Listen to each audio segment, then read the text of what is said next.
Puji Tuhan, selamat malam, saudari sekalian. Puji Tuhan, kita bisa kembali bersama-sama di dalam Bible Study malam ini. Tentu saudari sudah tahu bahwa malam ini kita akan masuk ke dalam seri buku yang baru, yaitu mengenai buku kehidupan orang Kristen yang normal. Ya, baik, saudari.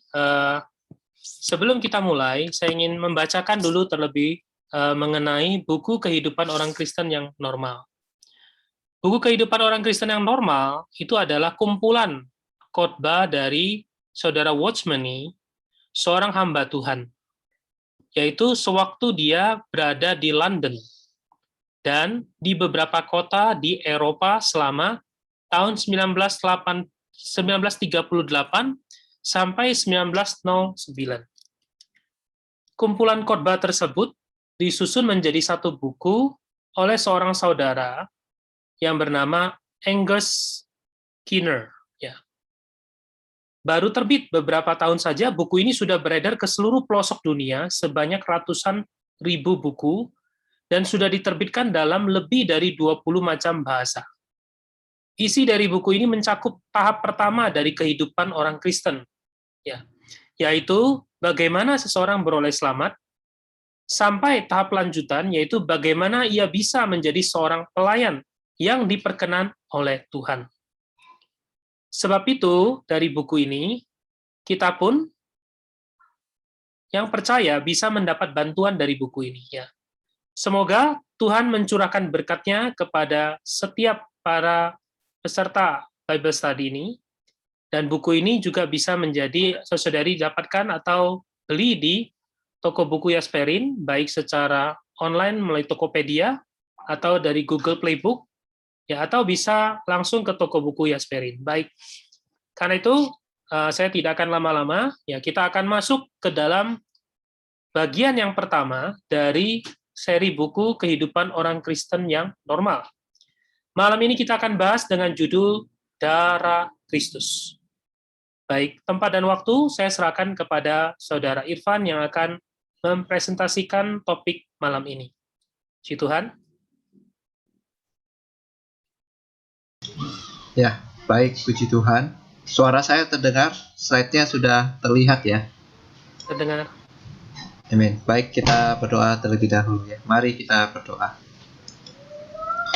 Tuhan Yesus, Tuhan, terima kasih Tuhan. Malam ini Kau telah kumpulkan kami bersama-sama di sini Tuhan. Kami mau menjadi orang yang punya kehidupan yang normal di hadapan-Mu. Berkatilah firman-Mu malam hari ini Tuhan. Berikanlah roh hikmat dan wahyu kepada setiap kami. Kami mau mengenal dengan jelas Tuhan bagaimana kami sebagai orang Kristen perlu punya kehidupan yang normal di hadapan-Mu. Buat kami bisa melihat perkara darah-Mu Tuhan. Oh, di atas setiap kami. Kami terbuka padamu Tuhan. Mengalirlah di tengah-tengah kami malam ini. Kau berkati koneksi yang ada. Kiranya tidak ada gangguan sama sekali. Dalam nama-Mu Tuhan, kami sudah berdoa. Amin. Baik, puji Tuhan, saudara-saudari. Seperti yang tadi saudara Kenny katakan, kita akan membahas buku mengenai kehidupan orang Kristen yang normal, yang merupakan kumpulan berita-berita yang disampaikan oleh saudara Watchmeni. Dan pada kesempatan ini kita akan membahas bab 1 ya, darah Kristus. Nah, seperti yang tadi saudara Kenny katakan, jadi ini latar belakangnya. Saya hanya menambahkan di sini. Jadi kalau saudara-saudari membacanya, buku ini ada 14 bab. Nah, kita akan coba rangkum sepadat mungkin sehingga kita bisa membahasnya dalam 9 kali pertemuan. Dan ini adalah pertemuan yang pertama. Jadi saudara-saudari boleh nanti ketika baca bukunya, punya bukunya 14, coba nanti dibagi selama 9 kali ya, 9 minggu. Demikian ya.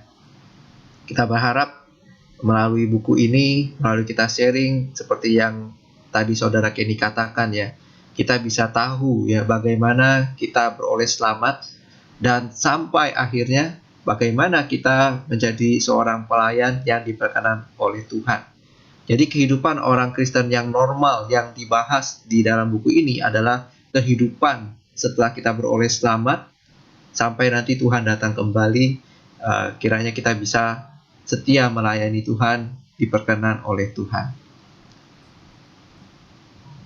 Nah, saudara-saudari, ketika kita bicara mengenai kehidupan orang Kristen yang normal, maka kita perlu mengetahui apakah kehidupan orang Kristen yang normal.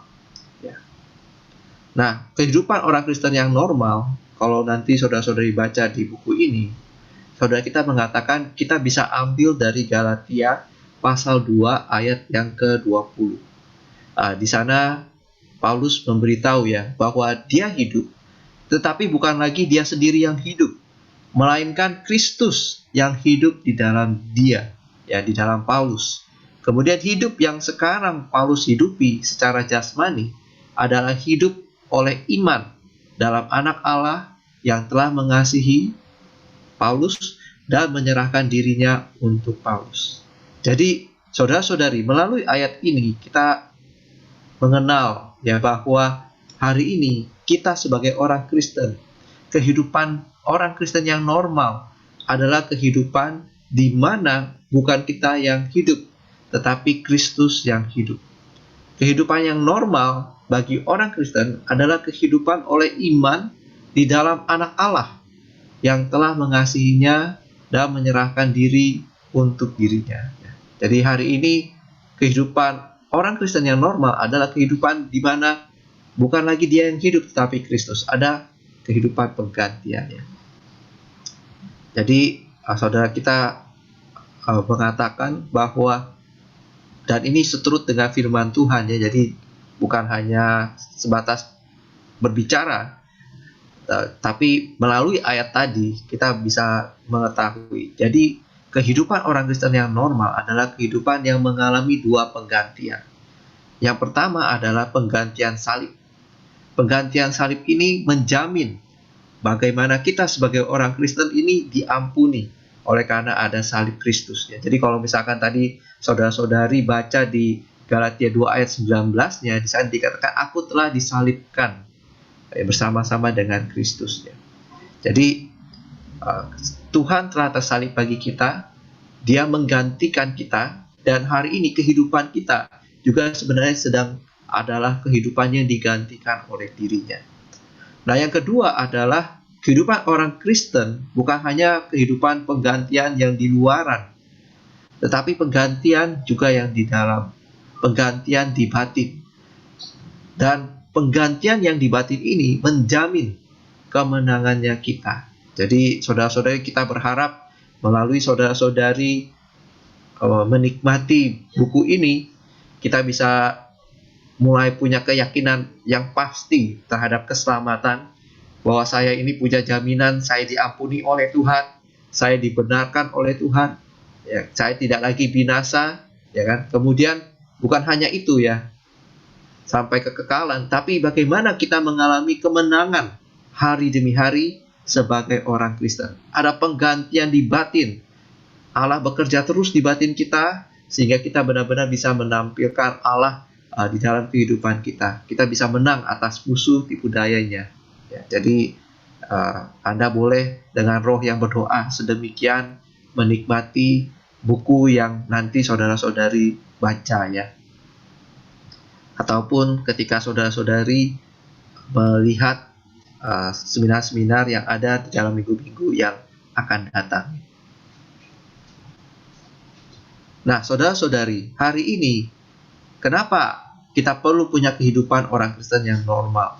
Karena di dalam kehidupan orang Kristen ada dua masalah yang membuat dirinya ini tidak lagi menempuh kehidupan yang normal, yaitu mereka memiliki perbuatan dosa, juga memiliki tabiat dosa. Ya, jadi kalau perbuatan dosa ini dalam bahasa Inggrisnya sins pakai s, jadi dosa jamak, dan banyak hal ini dibahas di dalam Roma pasal 1 sampai 5 ayat 11 ya. Jadi saudara kita mengambil dua masalah dalam kehidupan orang Kristen di dalam kitab Roma pasal 1 sampai pasal 8, dan dia membagi menjadi dua hal. Satu adalah dosa jamak, yaitu perbuatan dosa. Satu adalah dosa yang tunggal, sin, tidak ada S-nya. Ini adalah tabiat dosa tunggal, pribadi yang persona, ya. Dan ini di Roma pasal 5 ayat 12 sampai pasal 8 ayat 39. Jadi semoga kita bisa punya juga satu doa, Tuhan, hindari saya dari masalah ini, perbuatan dosa maupun tabiat dosa. Saya bisa mengenal rahasia menanggulangi masalah-masalah ini. Baik, nah karena ada dua masalah ini, saudara, kita juga men-sharingkan betapa kita perlu dua hal, yaitu pengampunan atas perbuatan dosa kita, juga kelepasan dari kuasa dosa. Ya. Nah, untuk pengampunan atas perbuatan dosa ini menjamah hati nurani kita, ya. Jadi hari ini banyak orang Kristen ketika dia percaya Tuhan, beroleh selamat, ya kan, dia menemukan apa? Kok saya sudah beroleh selamat masih saja berbuat dosa? Ya. Kemudian ada tuduhan. Wah, kamu ini gak layak jadi orang Kristen, kamu masih berbuat dosa, dan sebagainya. Nah, perkara-perkara ini yang mengganggu hati nurani kita. Tuhan kiranya bisa menjamah hati nurani kita, dan akhirnya kita sadar kita ini diampuni atas setiap perbuatan dosa kita oleh karena Kristus, ya. Kemudian kita juga rindu di dalam kehidupan kita, Tuhan menjamah kehidupan kita, sehingga kehidupan kita bisa terlepas dari kuasa dosa. Jadi ini harapan kita ketika saudara-saudari nanti membaca, menerapkannya di dalam kehidupan saudara-saudari sebagai orang Kristen. Baik, nah terhadap perkara ini ada dua aspek penyelamatan Allah di dalam kehidupan orang Kristen. Yang pertama adalah darah. Jadi ini disinggung secara khusus di dalam Roma pasal 3 ayat 25 dan 5 ayat 9. Kemudian salib, ya, Roma pasal 6 ayat 6. Nah, jadi saudara-saudari, di kesempatan yang hari ini kita akan membahas mengenai darah Kristus. Nanti minggu depan kita akan membahas mengenai salib, ya.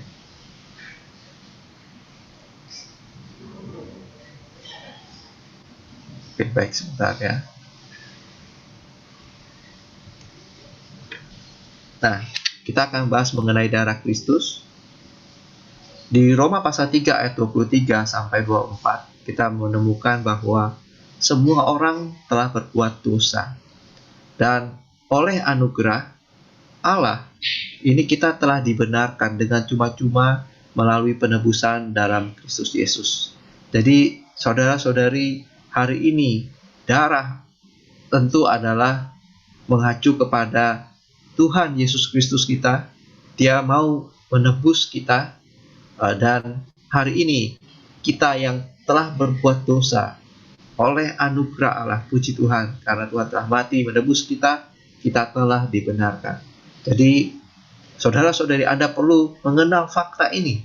Dalam firman Tuhan, memang kita adalah orang yang berbuat dosa, tidak terkecuali, ya, siapapun, ya, termasuk saya. Saudara-saudari adalah orang yang berdosa, lahir adalah orang yang penuh dengan dosa, ya. Namun karena kita tahu Tuhan sudah menebus kita, dan oleh anugerahnya, saudara-saudari, hari ini kita bisa menyatakan, bisa memproklamirkan kepada orang-orang di sekitar kita, kepada iblis, kepada malaikat-malaikat, aku ini telah dibenarkan. Dan kita semua ini telah dibenarkan dengan cuma-cuma. Mengapa? Karena ada penebusan dalam Kristus Yesus. Kristus telah menebus kita dengan darahnya yang mahal itu, ya. Jadi demikian, nanti kita akan lihat ayat-ayatnya. Nah, di Roma pasal 3 ayat 25 sampai 26 di sana dikatakan Kristus Yesus Ini telah ditentukan Allah menjadi jalan pendamaian melalui iman dalam darah. Hal ini dibuatnya untuk menunjukkan keadilannya. Ia adil dan juga membenarkan orang yang percaya kepada Yesus. Jadi saudara-saudari, hari ini kita boleh sebagai orang Kristen percaya kepadanya. Saudara-saudari kita dibenarkan di hadapannya. Dan Allah itu adalah Allah yang adil benar. Karena Allah di dalam keadil benaran yang melihat darah Yesus, putranya, telah menebus kita, saudara-saudari, maka kita beroleh jalan pendamaian melalui iman ini. Kita boleh datang ke hadapan Allah, karena Kristus sudah mati berdarah bagi kita. Dia membenarkan kita yang percaya kepadanya. Jadi sebagai kehidupan orang Kristen yang normal ini, ketika kita mau memasuki ke dalamnya, saudara-saudari, kehidupan orang Kristen yang normal adalah kehidupan yang melalui iman, percaya kuasa darah itu. Bahwa Tuhan telah membenarkan saya. Tidak peduli seberapa buruk jahatnya saya, berdosanya saya. Ketika Allah melihat saya, Dia melihat darah. Dia melihat Yesus yang telah menebus saya. Dan untuk hal inilah saya dibenarkan. Saya pernah dengar satu cerita ya. Di Inggris ada veteran perang. Kemudian dia punya adik melakukan kesalahan, dijatuhi hukuman.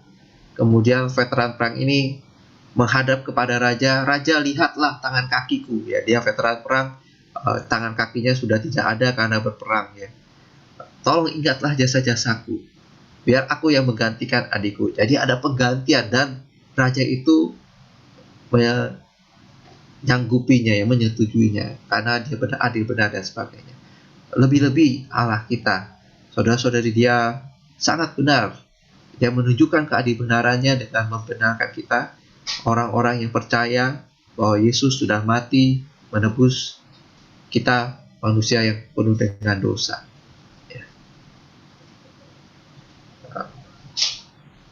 Nah, kemudian di ayat pasal 5 ayat 8 sampai 9, di sana dikatakan Allah telah menunjukkan kasih-Nya kepada kita. Karena Kristus telah mati untuk kita ketika kita masih berdosa, lebih-lebih karena kita sekarang telah dibenarkan oleh darah-Nya, kita pasti akan diselamatkan dari murka Allah melalui Dia. Jadi ini adalah kabar sukacita bagi kita orang Kristen yang hadir hari ini. Ini adalah kebenaran yang objektif, yang adalah fakta yang boleh kita pegang. Ketika ada tuduhan-tuduhan di dalam hati nurani kita, saudara-saudari, ambillah firman Tuhan ini. Kita semua yang telah percaya kepada Tuhan tahu Allah begitu mengasihi kita. Kristus telah mati untuk kita ketika kita masih berdosa. Dan hari ini, saudara-saudari, kita pasti diselamatkan dari murka Allah, karena kita telah dibenarkan oleh darah Tuhan Yesus, ya. Jadi kita diselamatkan dari murka Allah hanya melalui Yesus Kristus, ya. Tidak ada jalan yang lain. Dialah pengganti kita. Kita boleh memproklamirkan ini terhadap musuh, terhadap orang-orang di sekitar kita, bahwa kita pasti diselamatkan dari murka Allah melalui Yesus Kristus. Nah, kemudian saudara-saudari, melalui firman Tuhan ini, kiranya kita memiliki pengenalan yang asasi terhadap fakta ini, ya, bahwa kematian Yesus itu adalah pengganti kita di salib, dan khasiat darahnya ini sangat berkhasiat bagi pemberesan dosa-dosa kita. Kalau kita tidak punya pengenalan dan pengertian akan Tuhan sebagai pengganti kita, darahnya berkhasiat membereskan dosa-dosa kita, kita dibenarkan di hadapan Allah. Kita bisa dikatakan belum bisa memulai kehidupan orang Kristen kita yang normal, ya. Jadi saudara-saudari, untuk memulai kehidupan orang Kristen yang normal, kita harus punya pengenalan fakta bahwa Tuhan Yesus telah mati menggantikan kita di salib. Darahnya ini berkhasiat bagi pemberesan dosa-dosa kita. Jadi kita boleh datang dengan penuh keberanian ke hadapan Allah kita, ya. Nah, kalau saudara-saudari mempelajari bahasa Yunani di dalam sifat keterangan waktunya ya, saudara-saudari sangat menarik ya. Jadi kalau belajar bahasa Yunani untuk keterangan waktu ketika dia membahas satu hal ya, contohnya darah ya, khasiat darah. Saudara-saudari nanti Anda bisa menemukan bahwa ketika hal itu dituliskan di firman Tuhan itu, ternyata keterangan waktu yang tercatat di sana mengandung arti bahwa khasiat atau efektivitas dari hal itu bertahan sampai kepada kekekalan. Dan sampai sekarang ini masih sama manfaatnya. Jadi demikian ya. Jadi bisa dikatakan keterangan waktunya ini adalah terus menerus dari dulu sampai sekarang sampai selama-lamanya. Dan di waktu yang sekarang ini khasiatnya itu sama seperti yang kemarin atau yang dahulu di dalam kekekalan, masih sama efektif ya sampai sekarang ini. Jadi ya moga saudara-saudari kita sangat bersyukur walaupun Tuhan kita telah mati 2000 tahun yang lalu ya kan, tetapi khasiat darahnya dari 2000 tahun yang lalu sampai sekarang saudara-saudari masih berlaku, masih berefek sampai sekarang ini ya. Jadi darahnya itu kekal nilainya, khasiatnya. Yang dulu sekarang masih sama ya. Nah, saudara-saudari di Roma pasal 5 ayat 19 di sana dikatakan, jadi sama seperti melalui ketidaktaatan satu orang, banyak orang telah menjadi orang berdosa. Ya karena Adam, ya kan, Hawa tidak taat, ya kan, dia mengambil buah dari pohon pengetahuan baik dan jahat, dia berdosa, melanggar apa yang Allah sudah beritahu kepadanya. Namun puji Tuhan, ada satu orang lagi, dia taat dan taat sampai mati di kayu salib. Oleh karena ketaatan dialah banyak orang menjadi benar. Kita perlu bersyukur hari ini Tuhan sudah datang, dia sangat taat kepada Bapa, dan di dalam ketaatannya itu dia membuat kita semua menjadi orang benar. Jadi dosa masuk melalui ketidaktaatan itu membuat Allah terpisah dengan manusia, jauh dari hadirat Allah. Jadi hal ini perlu kita garis bawahi. Sebagai orang Kristen, tentu setelah beroleh selamat, walaupun kita sudah dibenarkan di hadapan Allah. Saudara-saudari, kalau kita tidak taat, kita masih penuh dengan dosa, saudara-saudari, kita terpisah dengan Allah itu ya. Jadi bukan keselamatannya ya, tetapi persekutuan kita, komunikasi kita dengan Allah tentu ada hambatannya ya, ada sekatannya ya. Contohnya saya sama anak saya, kalau misalkan anak saya berbuat salah, dia nggak langsung berhenti jadi bukan lagi anak saya. Hubungannya, persekutuannya, komunikasinya, saya dengan dia mungkin bisa ada kendalanya ya. Saya bisa diamin anak saya ya kan, atau anak saya yang mendiami saya. Jadi ada, bisa dikatakan, sekatan antara saya dengan dia ya. Begitu juga kita orang Kristen. Walaupun kita sudah dibenarkan oleh Allah, begitu kita tidak taat kepadanya, begitu kita berdosa, saudara-saudari, maka siap-siap kita jauh dari hadirat Allah. Ada persekutuan yang seolah-olah semacam kok rasanya terputus ya. Nah, untuk itu kita perlu mengetahui rahasia ini ya. Baik, jadi saudara-saudari, dosa itu memberikan satu dasar bagi iblis untuk menuduh kita di hadapan Allah. Nah, perasaan bersalah memberi iblis satu dasar untuk menuduh kita di hati kita. Nah, inilah pekerjaan musuh ya. Di Wahyu 12 ayat 10, di sana dikatakan, sekarang telah tiba keselamatan dan kuasa dan pemerintahan Allah kita dan kekuasaan Dia yang diurapinya. Karena telah dilemparkan ke bawah pendakwa saudara-saudara seiman kita yang mendakwa mereka siang dan malam di hadapan Allah kita. Jadi ini dalam Wahyu 12 ayat 10. Saudara-saudari, hari ini iblis terus bekerja, ya. Apa pekerjaannya? Dia mendakwa, dia menuduh kita, wah kamu ini tidak layak dan sebagainya, ya. Menuduh kita di hadapan Allah, menuduh di hati kita, ya.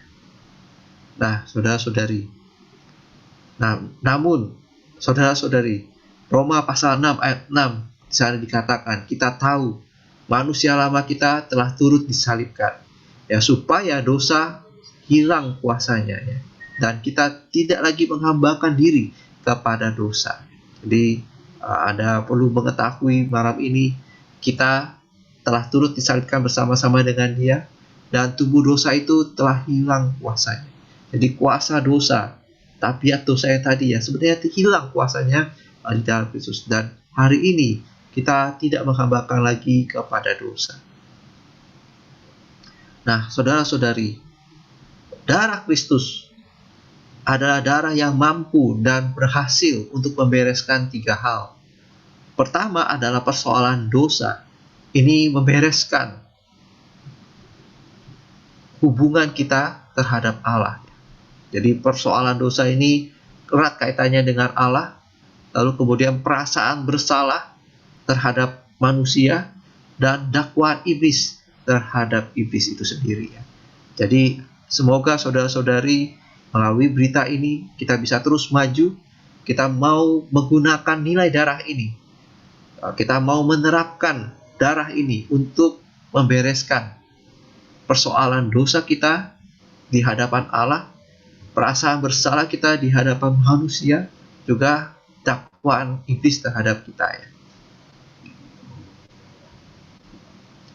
Nah, yang pertama terhadap Allah, ya. Jadi darah sebenarnya yang terutama adalah bukan untuk manusia, adalah untuk Allah. Mengapa? Karena darah ini adalah untuk penebusan.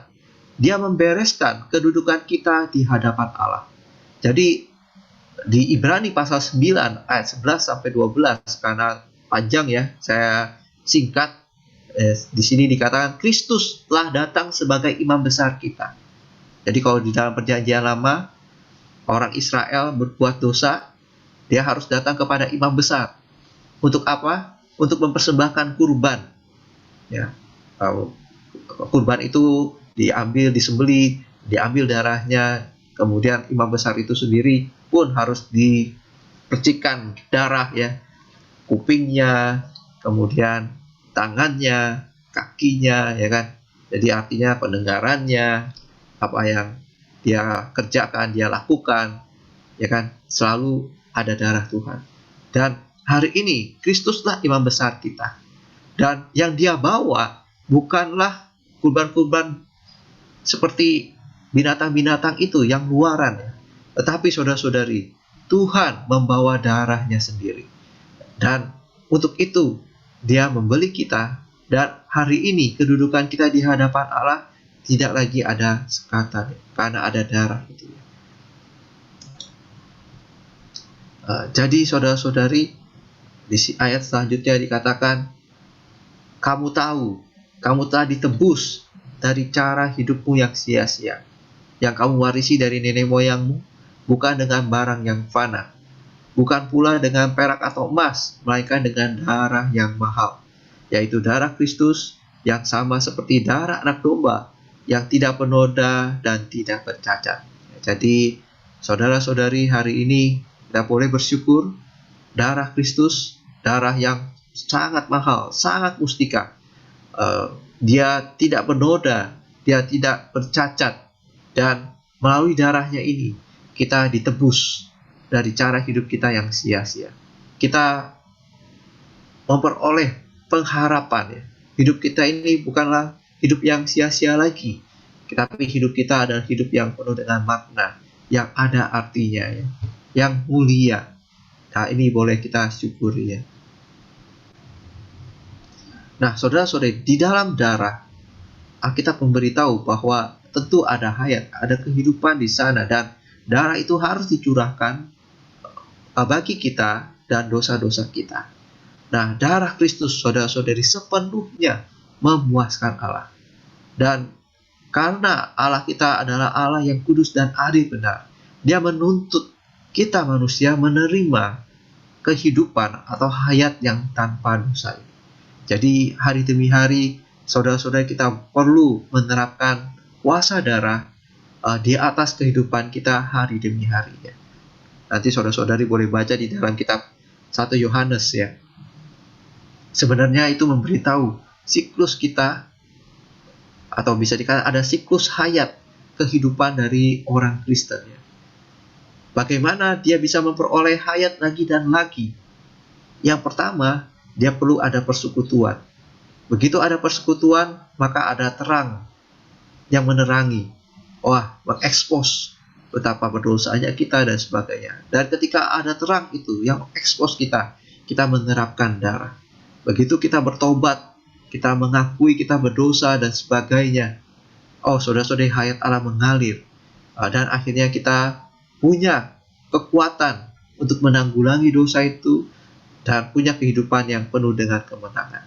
Inilah siklus yang seharusnya orang Kristen miliki. Ada persekutuan, ada terang, ada darah, kemudian mendapatkan hayat lagi. Demikian. Jadi kalau misalkan ada seorang bapak-bapak gereja ya beritahu siklus kita itu seperti spiral kadang naik kadang turun, tapi tidak boleh turun terus ya, makin lama makin naik terus, walaupun ada turunnya naiknya tapi makin lama makin naik ya. Nah, kita mau punya kehidupan yang demikian ya. Jadi semoga kita bisa sangat memustikakan darah ini, kita bisa menerapkannya dalam kehidupan kita sehari-hari. Jadi saudara-saudari, darah itu terutama untuk dilihat oleh Allah. Jadi bukan untuk kita ya. Jadi Allah langsung melihat darah, dan hari ini karena Allah menilai darah itu, maka saudara-saudari kita harus menerima penilaian Allah terhadap darah itu untuk memperoleh keselamatan. Ya, jangan biarkan saudara-saudari ketika Anda berdosa, kemudian iblis menuduh, mendakwa, dan akhirnya Anda dilemahkan. Anda perlu melihat bukan dari kacamata Anda, Anda perlu melihat dari kacamata Allah. Saya pernah melayani seorang pemuda ya. Waktu itu Tuhan gerakan ya. Jadi ketika saya melayani pemuda, saya ketok-ketok kos-kosan ya. Jadi waktu itu di depan kos-kosan itu ada rokok, ada banyak rokok, ada banyak bir gitu, botol-botol bir ya. Kemudian tapi kalau dilihat dari luaran kan merasa wah ini kayaknya susah ini untuk diinjili dan sebagainya. Tapi waktu itu ada perasaan tetap harus ketok ya, harus diberitakan Injil untuk beroleh selamat dan sebagainya. Ya, singkat cerita ketika beritakan Injil, dia beroleh selamat ya. Namun ketika dia beroleh selamat, dia merasa saya ini sudah sangat berdosa. Dia cerita ya, dia udah bukan hanya rokok sama minum-minuman keras ya. Dia berkata saya ini sudah konsumsi narkotika ya. Kemudian dia berkata saya ini sebenarnya stres. Mengapa? Karena ayah ibunya cerai. Dia sekarang sama ayah tirinya. Begitu melihat ayah tirinya, saya mau membunuh ayah tiri saya karena dia yang menyebabkan ayah dan ibu saya bercerai dan sebagainya. Dia merasa saya sudah jatuh demikian ya, tapi tidak melihat Allah ya. Nah, saudara-saudari, semoga kita bukan menjadi orang yang demikian ya. Kita mau melihat darah Tuhan begitu mustika, dan kita mengambil penilaian Allah, bukan penilaian kita ya. Kalau kita berusaha menilai dengan perasaan kita ya, kita tidak akan memperoleh apa-apa. Jadi waktu itu saya sebenarnya karena sudah mendapatkan dia, saya ajak ya untuk tinggal bersama dengan saudara-saudari di dalam gereja waktu itu yang berkuliah bersama-sama, tapi dia menolak ya. Apa yang terjadi ya? Dia tetap tinggal di dalam keadaannya kurang mendapatkan pertumbuhan dan sebagainya. Setelah mau dikontak dan sebagainya, begitu gampangnya ya tertarik ya. Itu juga satu hal yang menyakiti saya ya. waduh kenapa bisa demikian, tapi ya setidaknya dia sudah beroleh selamat ya. Nah saudara-saudari, semoga melalui firman Tuhan ini ya, kita benar-benar memustikakan darah, melihat apa yang Allah lihat, menilainya berdasarkan penilaian Allah, bukan penilaian kita. Janganlah kita menilai dengan perasaan kita. Kalau kita menilainya, kita tidak akan memperoleh apa-apa dan tinggal tetap di dalam keadaan kita seperti itu. Nah, jadi saudara-saudari, penilaian kita terhadap darah hanya berdasarkan penilaian Allah. Jadi kalau Allah dapat menerima darah sebagai pembayaran atas dosa-dosa kita, sebagai harga tebusan kita, nah, saudara-saudari kita perlu menjadi orang Kristen yang merasa tenang, merasa terjamin. Mengapa? Karena hutang dosa kita telah Tuhan lunasi. Ya, hari ini ada jaminan, saudara-saudari, Tuhan sudah membayar lunas semua hutang dosa kita yang membuat kita harusnya masuk ke dalam maut. Kini kita bisa beroleh hidup yang kekal, keselamatan yang nilainya kekal. Nah, kemudian selain Allah, saudara-saudari, darah itu juga sangat erat kaitannya juga bisa terhadap kita manusia. Dan menurut Ibrani 10 ayat 22, saudara-saudari, darah ini mencuci bersih hati nurani kita ya. Jadi di sini dikatakan, marilah kita menghadap Allah dengan hati yang tulus ikhlas, dengan keyakinan iman yang teguh. Mengapa? Karena hati kita telah dibersihkan dari hati nurani yang jahat, dan tubuh kita telah dibasuh dengan air yang murni. Ya, nanti saudara-saudari baca ya, seringkali ketika berdoa ya, Tuhan bersihkanlah hatiku, ya kan, bersihkanlah hatiku dari segala cemara dan sebagainya. Namun sebenarnya darah bukan membersihkan hati secara keseluruhan itu ya. Lebih tepatnya darah membersihkan hati nurani yang jahat. Mengapa membersihkan hati nurani yang jahat? Yaitu hati nurani yang menuduh kita, wah kamu ini sudah berdosa. Seperti tadi pemuda tadi ya, walaupun dia sudah beroleh selamat, dia tetap merasa sangat berdosa karena sudah jatuh terprosok ya, sampai narkotika dan sebagainya.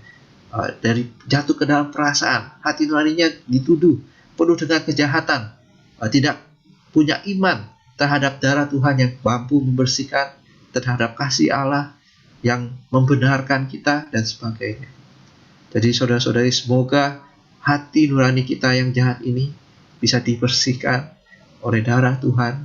Kita mau hubungan kita, komunikasi kita dengan Allah kita tidak lagi ada sekatan. Kita bisa penuh dengan keberaniannya datang ke hadapan Allah. Jadi untuk berhubungan dengan kita, saudara-saudari, dan supaya hubungan kita dengan Allah ini terpelihara, kita harus mengenal nilai darah yang segar itu ya. Hari demi hari, saudara-saudari, pastikan kita datang kepada Allah demi darah. Setiap hari, setiap jam, setiap menit, ketika saudara-saudari mulai ada perasaan, aduh berdosa dan sebagainya, segeralah dekati Allah demi darah. Saudara-saudari, asal kita mau bersandar kepada darah, kita bisa mengambil darah ini. Saudara-saudari, ini akan menjadi dasar jalan bagi kita untuk menuju ke Allah, untuk menghadap kepada Allah. Dan khasiat darah ini selama-lamanya ya bagi kita ya, tidak akan pernah hilang. Jadi saudara-saudari, teruslah, walaupun Anda mungkin ya, wah saya sudah berdosa, tapi saya sudah bertobat, mengaku dosa, mohon darahnya membasuh, bersih ya. Tapi kok saya berbuat lagi, dosa lagi?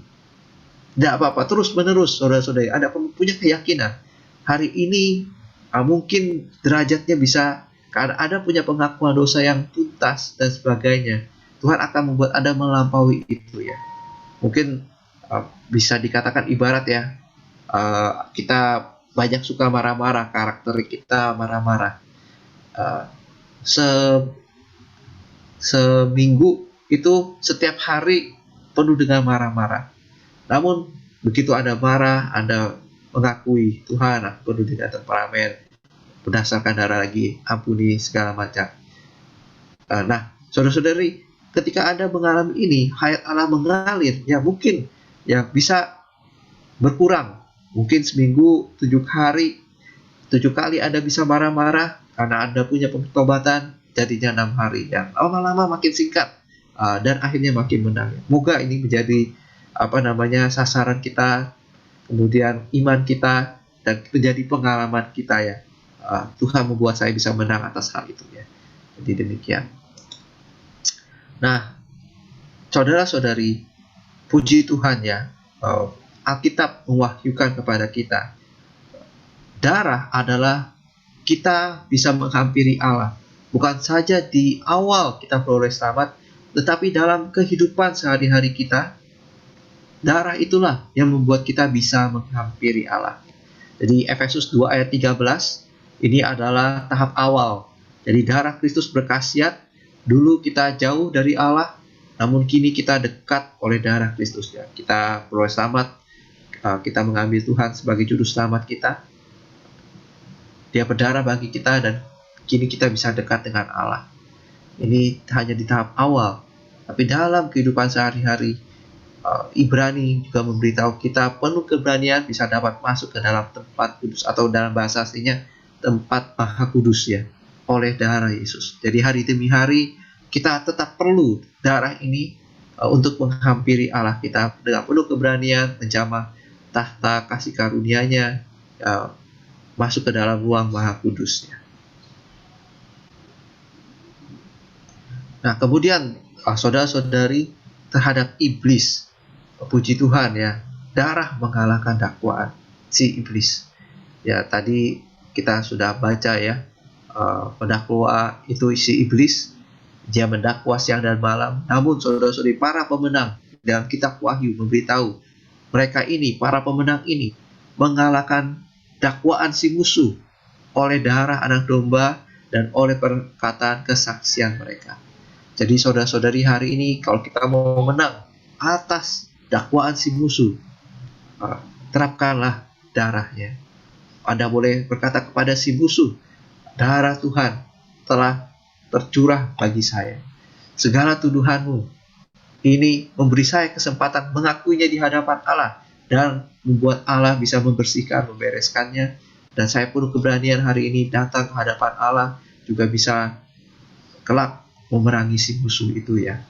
Jadi demikian saudara-saudari, moga menjadi pengalaman kita ya terhadap berita ini.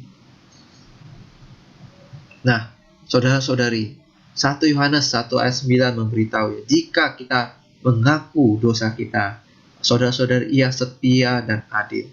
Ia akan mengampuni segala dosa kita dan menyucikan kita dari segala kejahatan. Jadi hari demi hari, ketika kita melihat perkara ini, saudara-saudari, di dalam kehidupan kita sehari-hari, kita boleh punya pengakuan dosa yang tuntas di hadapan Tuhan. Kita perlu percaya Allah kita adalah Allah yang setia. Dia penuh dengan kasih setia. Dia juga adil benar. Melihat darah tadi ya, Dia pasti ya mengampuni segala dosa dan menyucikan kita dari segala kejahatan. Kemudian Dialah pendamaian untuk segala dosa kita. Bukan dosa kita saja, tapi juga untuk dosa seluruh dunia. Jadi ini adalah iman kita.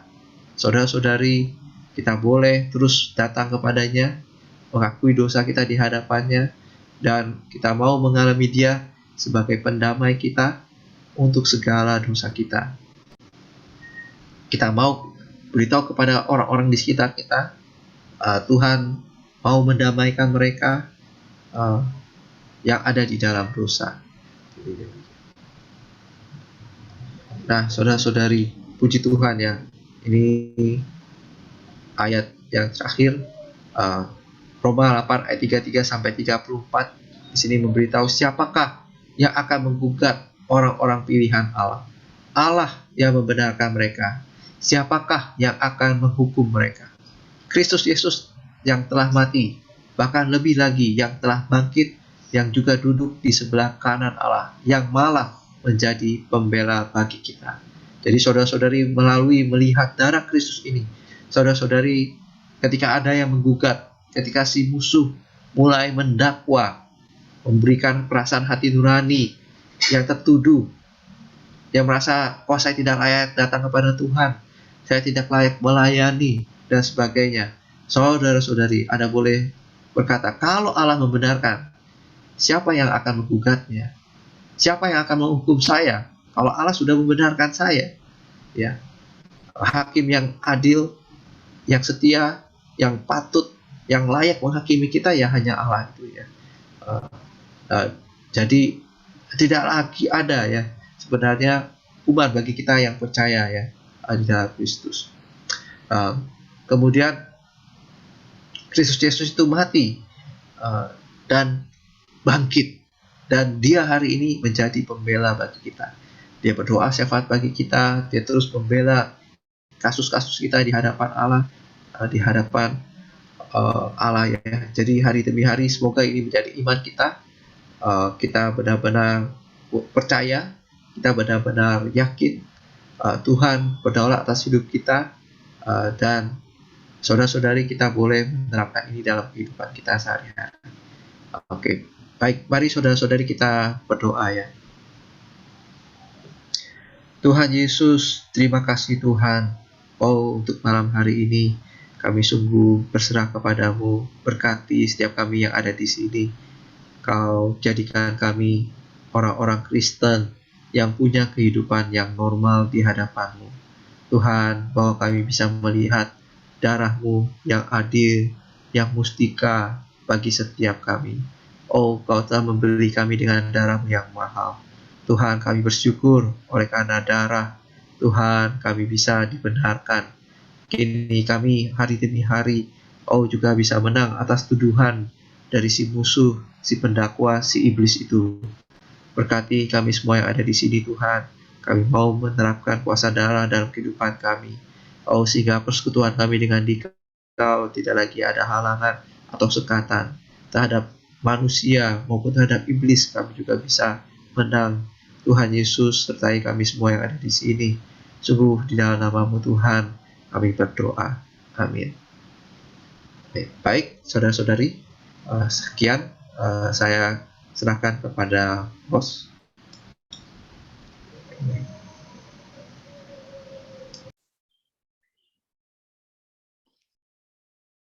Oke, baik. Saudari, kita masuk kepada sesi tanya jawab ya. Ini sudah ada masuk beberapa pertanyaan, Saudara Irfan ya. Saya bacakan dulu. Pertanyaan yang pertama adalah dari Saudara Dharma Latif ya. Mengapa darah Yesus tak berkuasa menghapus sifat dosa manusia atau sin dalam bentuk tunggal? Ya, mengapa darah Yesus tak kuasa menghapus sifat dosa manusia atau sin? Oke, baik. Jadi ini pertanyaannya sebenarnya kurang tepat ya. Jadi darah Yesus itu justru berkuasa ya. Jadi darah Yesus berkuasa menghapus ya kuasa dosa itu dan membuat kita bisa benar ya. Jadi darahnya berkhasiat. Namun kita masih bisa melakukan perbuatan-perbuatan dosa itu ya kan. Dan mengapa kok seolah-olah kok tidak langsung bisa menang begitu ya? Ya karena Allah bisa dikatakan ini adalah berhubungan dengan hayat, ya kan? Jadi ini bukan sulap langsung berubah ya, tetapi adalah satu proses di mana hari demi hari Allah bekerja dan hal itu membuat kita bisa makin banyak bersandar kepada Allah, ya kan? Kemudian mengalami kemenangan hari demi hari, dan ini akan menjadi kesaksian kita sehingga kita bisa menang ya. Jadi darah Yesus penuh dengan kuasa, ini harus jadi iman kita, ya kan? Menurut firman Tuhan tadi ya, yang tadi saya sharingkan ya, di dalam kitab Roma dan sebagainya. Jadi ketika dia di atas salib, dia sudah menggantikan itu ya, sehingga dari dosa upah dosa yang adalah maut itu, kita karena Tuhan sudah menggantikan kita pasti tidak memperoleh kebinasaan kekal. Jadi ini sudah pasti. Namun ada perbuatan-perbuatan dosa yang kita kerjakan, lakukan, ya. Nah, untuk perbuatan-perbuatan dosa ini yang tidak bisa langsung hilang, ya, kita perlu punya kehidupan yang mengaku dosa, ya kan? Mengaku dosa-dosa ini mestinya ya, jamak. Jadi dosa sudah diakhiri di atas salib oleh Kristus. Sebenarnya dosa itu adalah pribadi, yaitu iblis itu sendiri, ya kan? Juga ada satu persona. Dan hari ini kita bersandar pada darah, mengalami kemenangan demi kemenangan atas dosa, gitu ya. Jadi manusia ini tidak lepas daripada daging, ya. Jadi kok begitu bicara mengenai, mungkin maksud pertanyaannya ini ya, kok masih bisa berbuat dosa? Karena manusia ini masih hidup di dalam daging. Daging ini yang ada di dalam diri manusia ini ya, yang tidak langsung disingkirkan oleh Allah. Mengapa? Ya supaya ketika manusia hidup dalam daging, dia ingat dia harus kembali ke dalam roh. Beberapa waktu yang lalu kita sempat bahas ya mengenai kehidupan mengenai manusia rohani ya. Jadi boleh dibuka-buka lagi. Jadi ada daging dan roh. Nah, hari ini karena kita masih hidup dalam daging, penuh dengan nafsu dan sebagainya, melakukan perbuatan dosa, begitu kita tidak di dalam roh. Nah, ketika kita sadar akan hal itu, kita boleh melatih roh kita mengalami kemenangan-kemenangan karena berdasar pada roh itu. Saya rasa demikian. Apakah saudara-saudara boleh ada yang mau nambahkan? Silakan. Saya hanya memperjelas saudari ya. Jadi tadi Saudara Ivan berkata, sebenarnya pertanyaan ini sedikit banyak sudah pernah kita bahas di dalam seri buku Manusia Rohani, ya kan? Nah, memang hari ini melalui buku Kehidupan Orang Kristen yang Normal, kita melihat lebih jelas bahwa masalah di atas diri manusia itu ada dua, ya tadi dikatakan. Pertama adalah dosa-dosa. Ini yang sangat mudah kita pahami, yaitu perbuatan dosa yang kita lakukan. Nah, yang seringkali diabaikan atau tidak terlihat atau tidak disadari oleh kita, orang kaum beriman atau orang Kristen, bahkan orang dosa, adalah di atas diri kita masih ada dosa, sifat dosa ya. Nah, karena itu saya bacakan ayat yang pernah kita bahas di buku Manusia Rohani, yaitu di Roma pasal 7 ayat 20. Di sana Paulus berkata, jadi jika aku berbuat apa yang tidak aku kehendaki, maka bukan lagi aku yang memperbuatnya, tetapi dosa yang diam di dalam aku. Ya. Jadi dosa atau sifat dosa ini mengacu kepada satu persona yang diam di dalam kita. Maka untuk mengalahkannya, maka adalah perlu dengan hukum yang lebih kuat, yaitu hukum rohaya. Ya, saya rasa kita tidak perlu bahas lebih panjang, saya hanya merecall ya supaya kita ingat kembali. Bagi saudari yang mungkin yang lalu tidak bisa menikmatinya atau terlewat, maka bisa melihat di channel YouTube di Truth and Life channel ya. Baik, saya lanjutkan pertanyaan kedua, yaitu dari saudari Lucia. Bagaimana mengatasi rasa tertuduh meski sudah mengaku dosa? Jadi mungkin saudari kita bertanya, kalau saya berdosa, lalu saya sadar saya berdosa, saya mengaku dosa, tetapi rasa tertuduh itu nggak hilang. Bagaimana mengatasinya, saudara Irfan? Ya, baik. Jadi di dalam pengalaman ya, ketika mulai ada rasa tertuduh itu, ya kita perlu lihat firman Tuhan. Kita perlu memproklamirkan, menyatakannya di hadapan Tuhan, di hadapan musuh, di hadapan tuduhan itu. Ya, Anda boleh mendoa bacakan firman ya 1 Yohanes pasal 1 ayat 9. Oh, Allah itu setia dan adil, ya kan? Tuhan, kau setia, kau adil. Apabila aku mengaku dosa, ya, maka kau akan bersihkan, menyucikan, dan sebagainya. Jadi, begitu ada rasa tertuduh, jangan tinggal di dalam tuduhan itu, jangan tinggal di dalam perasaan itu. Anda boleh proklamirkan, kembali memuji, memuliakan Allah. Ya. Saya pernah baca ya satu artikel, saya lupa, mengenai Martin Luther ya. Martin Luther punya pengalaman juga demikian ya. Dia dituduh, namun karena dia melihat darah manusia, orang benar hidup manusia itu dibenarkan oleh karena iman. Dia kata, ayo sebutkan saja iblis apa saja supaya saya bisa mengakuinya di hadapan Tuhan. Dan akhirnya dia beroleh kemenangan. Seperti tadi kitab Wahyu, para pemenang ini mengalahkan pendakwaan dari si musuh itu ya oleh darah dan perkataan kesaksian. Jadi kita boleh terapkan, boleh proklamirkan dengan tegas kepada iblis ya, darah Tuhan sudah membasuh bersih itu semua. Dan hari ini saya penuh dengan perkataan kesaksian, Tuhan sudah menggantikan saya ya. Seperti tadi ya, Tuhan menggantikan kita di atas kayu salib. Tuhan Allah menerima penebusan itu, dan kita hari ini sudah dibenarkan. Jadi demikian. Amin. Ya, saya kutip lagi ayat yang kita pernah bahas ya.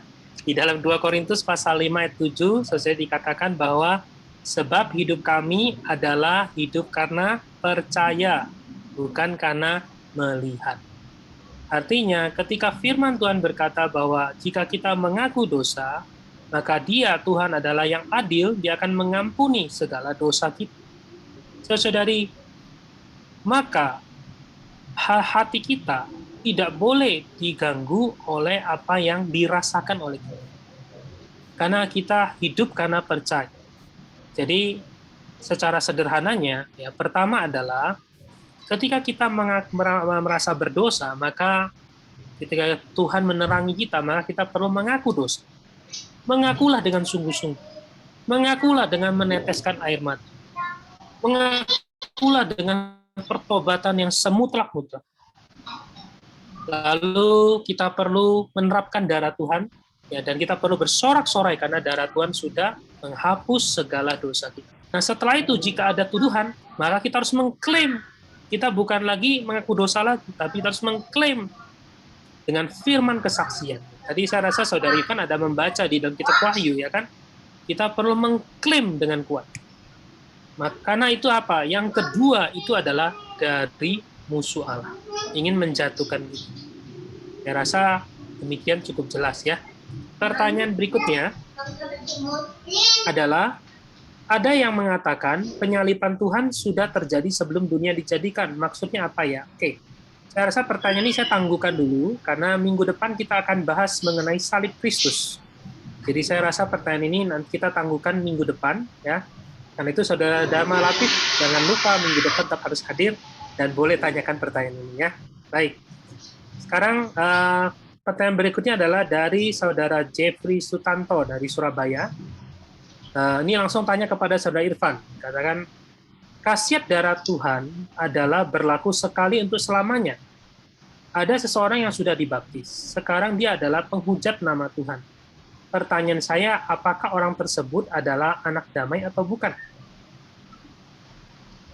Oke, baik. Terima kasih untuk pertanyaannya.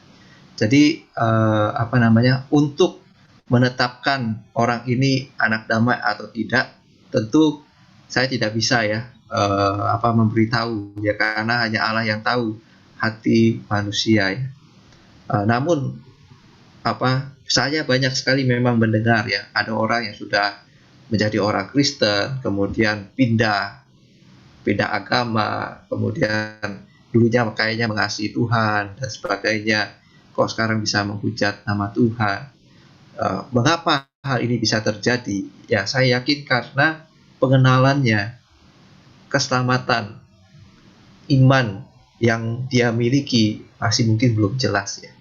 Kalau seseorang sudah jelas, dan dia sekali lagi tidak melihat hal-hal yang luaran ya, dia benar-benar sudah melihat hal yang di dalam, dan Tuhan bekerja di atas dirinya, maka dia justru akan memuji memuliakan Tuhan ya. Seperti di dalam kitab Roma kita banyak melihat ya, Roh itu bersaksi bersama-sama dengan roh kita bahwa kita adalah anak-anak Allah. Kemudian Yohanes juga memberitahu kalau kita menjadi anak-anak Allah, Allah itu memberi kita kuasa dan sebagainya. Jadi keselamatan yang sejati seharusnya membuat dia tidak lagi bisa menghujat nama Tuhan. Ya kan? Karena keselamatan yang sejati dia mengakui Yesus itu adalah Tuhan. Ya. Tidak ada roh Allah yang ketika dia sudah dicurahi oleh roh Allah tidak bisa mengatakan Yesus itu adalah Tuhan. Jadi hanya orang yang sudah jelas atas keselamatan yang oleh darah Tuhan, oleh penebusan Tuhan, bisa memproklamirkan Yesus itu adalah Tuhan. Dia karena jelas akan hal itu, ya dia penuh dengan kehidupan yang akhirnya mempersaksikan Yesus itu adalah Tuhan. Jadi penuh dengan roh. Ya saya rasa demikian ya. Jadi hari ini walaupun ada orang-orang yang seperti itu, ya kita boleh berdoa semoga keselamatan mereka nampak jelas ya. Kalau misalkan tahu, kita boleh kembali lagi memberitahu Injil ya kan, supaya mereka ingat apa yang mereka harus percaya ya. Ya mungkin saja mereka dibaptis hanya ikut-ikutan, belum mengenal dengan jelas ya dorongan dari yang lain dan sebagainya, dan akhirnya ya keselamatannya tidak kokoh ya, kepercayaannya, imannya terhadap Tuhan tidak kokoh. Boleh kembali diberitakan Injil lagi, baptis ulang pun saya rasa boleh ya, karena dia mungkin waktu itu ya hanya baptis asal-asalan dan sebagainya. Jadi demikian ya. Yang bisa menilai tentu adalah Allah. Tapi kalau kita sadar, wah dia sudah jarang beribadah, ya kan, bahkan menghujat nama Tuhan, mungkin karena tersandung ini dan itu, kita boleh mendoakannya, boleh juga kembali memberitakan Injil kepadanya. Kita berharap dia bisa dipulihkan ya, bukan menghujat, mereka memuji memuliakan Allah. Ya, tuh. Jadi saudara, dari jawaban saudara Ivan, kita bisa membagi menjadi dua sisi ya. Pertama adalah di sisi kita tidak punya hak untuk menghakimi seseorang, ya kan? Dan kalau memang itu terjadi, maka saudara itu tidaklah sesuatu yang aneh, tidaklah sesuatu yang baru. Karena firman Tuhan juga sudah mengatakan kepada kita. Kalau saudara mau melihat, bisa dibaca di dalam 1 Timotius pasal yang keempat. Ya, pasal yang keempat ya. 1 Timotius pasal 1 ayat keempat. Di sana dikatakan bahwa akan ada orang-orang yang akhirnya dia murtad. Ya. Alasannya adalah dia ditipu daya oleh para penyesat. Tetapi saya sangat ingin meng-highlight adalah alasan paling dasarnya adalah di bawahnya dikatakan bahwa mereka mulai mengikuti cerita dan ajaran dongeng-dongeng nenekku. Lalu di ayat berikutnya dikatakan latihan badani terbatas gunanya, tapi latihan rohani berguna dalam segala. Artinya, seseorang itu bisa murtad. Alkitab mengajarkan pada kita adalah dia sudah beroleh selamat, tetapi dia tidak menempuh kehidupan rohani dengan sungguh-sungguh. Dia tidak melatih rohnya sungguh-sungguh. Maka saudari sangat penting ya kita terus melatih roh kita. Oke, ini yang pertama. Nah, lalu di sisi kita bagaimana kalau kita melihat ada saudara tersebut melakukan demikian? Saudara Ivan tadi juga sudah menjelaskan. Saya hanya mengutip ayatnya untuk memperkuat saja ya. Saudari, kalau Anda baca di dalam Matius pasal 18 ayat ke-15, di sana Tuhan mengajarkan, apabila saudaramu berbuat dosa, tegurlah dia di bawah 4 mata. Jika ia mendengarkan nasihatmu, engkau telah mendapatkannya kembali. Ayat 16, jika ia tidak mendengarkan engkau, bawalah seorang atau 2 orang lagi, supaya ada keterangan 2 atau 3 orang saksi, perkara itu tidak disangsikan. Ayat 17, jika ia tidak mau mendengarkan mereka, sampaikanlah soalnya kepada jemaat, dan jika ia tidak mau juga mendengarkan jemaat, pandanglah ia sebagai seorang yang tidak mengenal Allah, atau seorang pemungut cukai. Maka sebenarnya ayat ini, Tuhan Yesus mengajarkan pada kita, jika kita melihat saudara kita berbuat dosa, maka pertama kita perlu secara pribadi menegur dia 4 mata. Tapi kalau dia menolaknya, maka kita boleh mengajak ya, kaum beriman yang lain sebagai saksi 2 atau 3 orang pergi dengan kasih, dengan hati yang lemah lembut menasihati. Kalaupun dia menolak, maka kita boleh membawakan perkara ini kepada jemaat. Kita boleh membawakan kepada para penatua supaya bisa menasihati, memulihkan saudara itu kembali, membawa dia kembali kepada jalan yang benar. Tapi kalau dia menolak, Alkitab berkata apa? Bukan mengusir dia, bukan mengabaikan dia, bukan membuang dia, tetapi kita harus dikatakan pandang dia sebagai seorang yang tidak mengenal Allah. Artinya, saudari, terhadap orang yang tidak mengenal Allah, sikap kita apa? Yaitu dengan kasih memberitakan Injil. Nah, itu tadi saudara Irfan ada menekankan itu. Kita perlu memberitakan Injil, bukan menghakimi orang itu, bukan menilai orang itu, tapi kita perlu memberitakan Injil. Supaya apa? Dia diselamatkan kembali. Dia dipulihkan kembali. Saya rasa firman Tuhan bisa menjawab pertanyaan ini, ya. Baik, pertanyaan berikutnya dari saudara Albert Kusuma. Bagaimana caranya untuk berhenti dari melakukan dosa yang sama berulang-ulang kali? Ya, jadi saya ulangi, bagaimana caranya untuk berhenti dari melakukan dosa yang sama berulang-ulang kali? Ya, baik. Jadi tadi di awal saya mengutip lagi ya Galatia pasal 2 ayat 20. Sebenarnya cuma satu jalannya, yaitu mati, ya kan? Mati baru nggak bisa apa-apa lagi. Jadi kita harus mati, Tuhan yang hidup, ya. Jadi ada proses penggantian itu, ya. Jadi hari demi hari ya kita perlu dimatikan supaya Tuhan yang hidup, ya.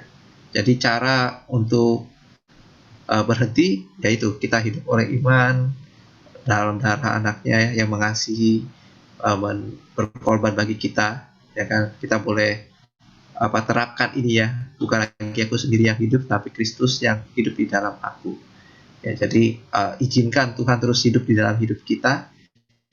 Begitu kita hidup di dalam Tuhan, tadi ya saudara ini katakan kita terus hidup di dalam Roh, secara otomatis pasti akan terhenti itu, ya.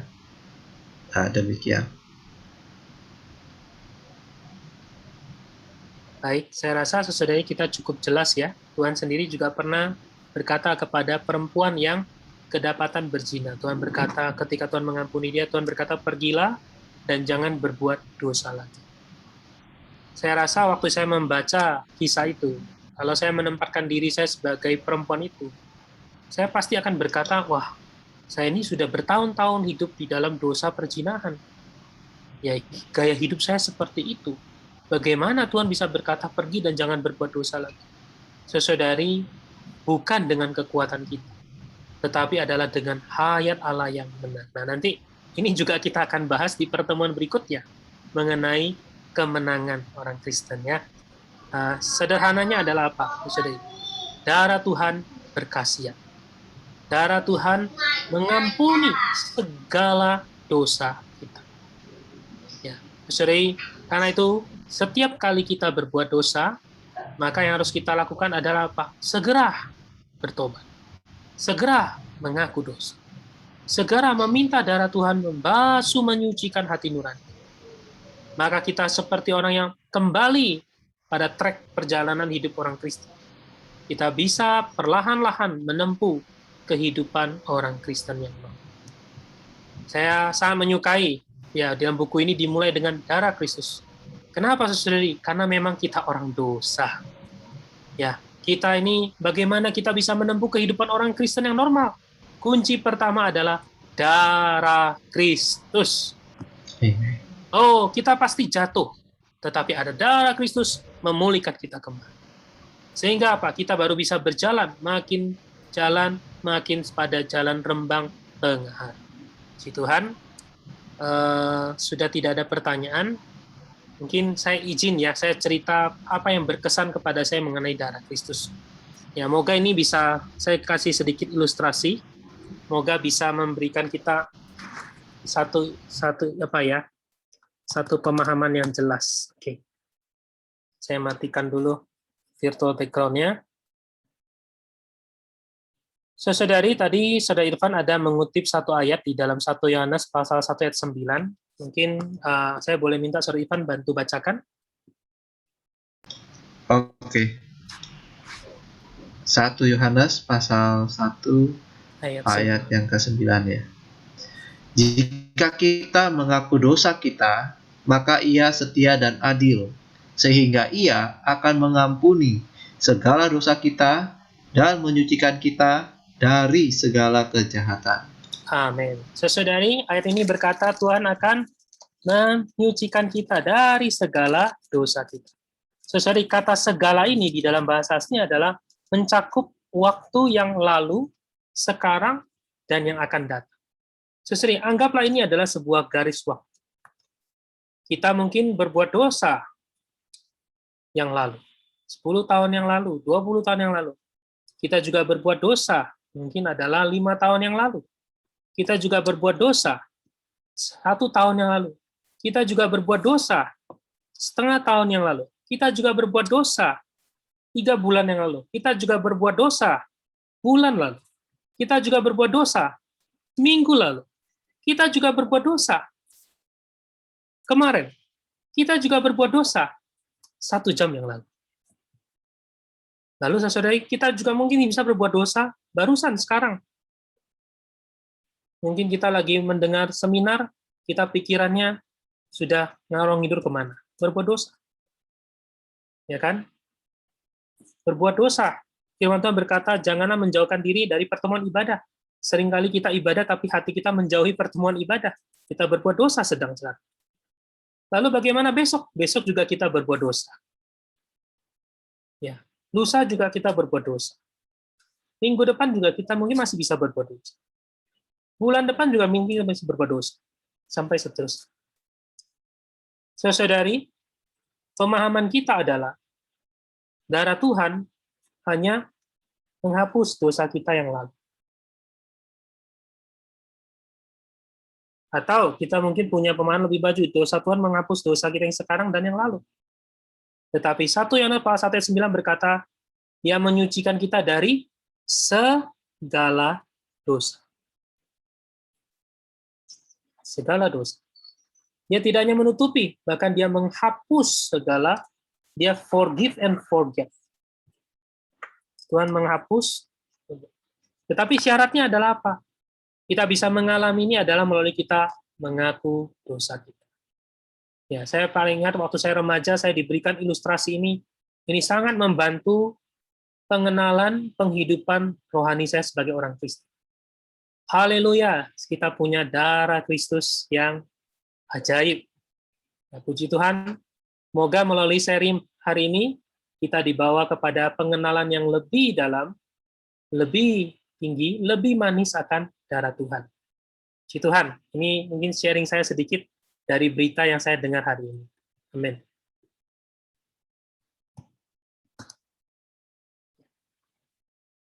Bagaimana kalau kita akhiri, kita berdoa ya, saya pimpin dalam doa. Mari, saudari. Tuhan, terima kasih karena Engkau adalah Tuhan yang mengasihi kami. Darah-Mu adalah darah yang kekal. Darah-Mu nilainya kekal, darah-Mu khasiatnya kekal. Tuhan, terima kasih Engkau memberikan jalan bagi kami untuk diselamatkan hari demi hari. Tuhan Yesus, karena itu kami mau berlatih dalam kehidupan kami. Semakin hari, semakin dekat dengan Tuhan. Semakin hari, semakin intim dengan Tuhan. Setiap hari Tuhan, biarlah firman-Mu menerangi kami. Sehingga, oh Tuhan, hari demi hari, kami bisa menempuh kehidupan yang di bawah terang Tuhan, mengaku dosa, membersihkan segala cacat celah kami. Sehingga Tuhan, kami bisa dibawa kepada satu siklus kehidupan, bisa bertumbuh di dalam hayat. Kami bisa menempuh jalan kehidupan orang Kristen yang normal. Tuhan berkati setiap para saudari yang mendengar pada malam ini. Kami percaya firman Tuhan tidak akan sia-sia. Firman-Mu Tuhan akan menuntun kami, menjaga kami, sampai Tuhan datang kembali.